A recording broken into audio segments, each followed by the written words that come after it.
আমাকে গ্রেফতার করেন, আমাকে গ্রেফতার করেন, আমি দোষ স্বীকার করব।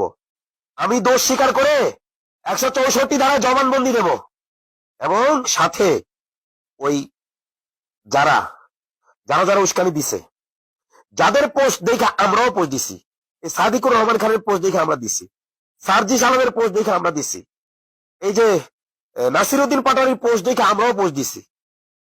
এখন সাধারণ মানুষকে গ্রেফতার করবেন, আমাদের কেন করবেন না? আর আমাদের যদি করেন, নাসিরউদ্দিন পাটোয়ারি কেন বাদ যাবে? সার্জিস আলম কেন বাদ যাবে? শিবিরের নেতারা কেন বাদ যাবে? কেন? বাংলাদেশ মগের মুলুক পাইছেন, তাই না? থেকে আমাকে গ্রেফতার করেন, মবের উস্কানি তো আমরা দিয়েছি, এই জন্য মানুষ যায় মব করছে। আমরা কেন দিয়েছি? নাসিরউদ্দিন পাটোয়ারিদের দেখা দেখি দিয়েছি, সার্জিস আলমদের দেখা দেখি দিয়েছি।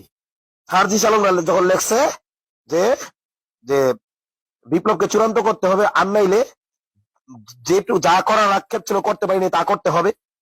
নাসিরউদ্দিন পাটোয়ারি, আল্লাহর কসম আবারও বলতেছি, আমরা ডাইরেক্ট প্রথম আলো, ডেইলি স্টারের নাম ধরে বলি নাই।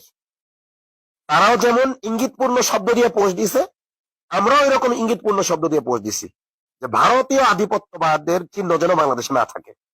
তো জনগণ ভারতীয় আধিপত্যবাদের চিহ্ন বলতে যা বোঝে সেটা করছে জনগণ। জনগণ সেটা করছে।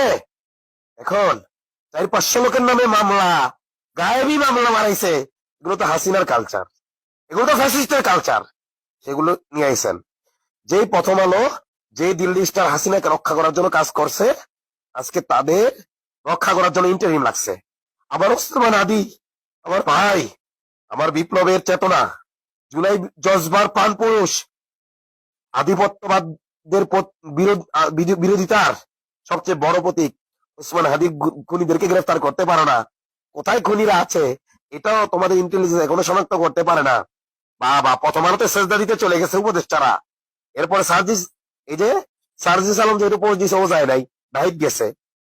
তো এই মব যদি করে থাকে, সবার আগে এনসিপি নেতারা করছে, এরপর সবার আগে এনসিপি নেতাদের গ্রেফতার করেন, এরপরে শিবিরের নেতাদের গ্রেফতার করেন, এরপরে এই বিএনপির যারা আছে এদের গ্রেফতার করেন।